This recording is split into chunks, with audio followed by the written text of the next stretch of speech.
Magandang araw sa inyo mga katuwang. Ako po si Brother Ryan America, Disciple Preacher ng El Shaddai Tapat Chapters, at welcome sa ating Almusal for Our Soul ngayong araw ng Martes, January 28, 2025.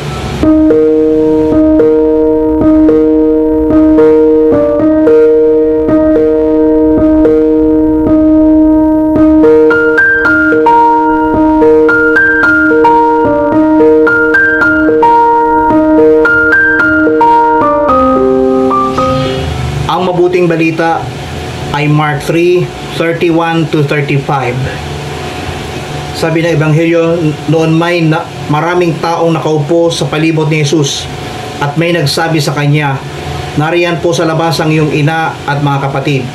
Ipinatatawag kayo." "Sino ang aking ina at mga kapatid?" ani Jesus.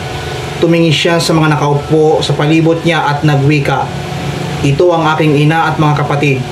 Sapagkat ang sino mang tumatalima sa kalooban ng Diyos ay siya kong ina at mga kapatid." Ito pong sinasabi ng Panginoon ay napaka-akma sa araw na iyon. My mother and my siblings have here and do God's will. Sa Tagalog na maaring gawing viral at trending, tumatalima sa kalooban ng Diyos. Dapat lang na ay tumalima sa kanyang salita at sa kalooban ng Panginoon. Sabi nga ng Panginoon, "Ito ang aking ina at mga kapatid,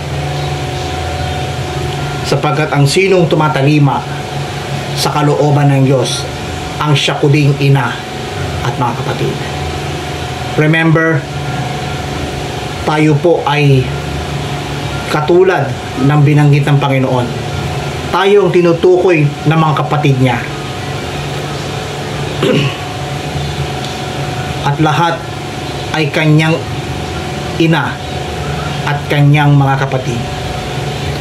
Lahat tayo ay mga kapatid ng Panginoong Hesus sa kapanahunan. Tumalima tayo sa kalooban ng Diyos at maging kuya natin at kaibigan ang ating Panginoon. Marapat lamang na patuloy tayong ibahagi ang kabutihang loob ng Diyos at maisagawa natin at tayong lahat ay kanyang mga kapatid at tayong lahat ay kanyang kaibigan. Sino pa nga ba ang tutulong sa atin kundi ang ating Panginoon? Siya ang ating kaibigan, siya ang ating kuya, walang iba ang ating Panginoong Hesus. Kung nagustuhan niyo po ang video nito at pagpala, pass to everyone.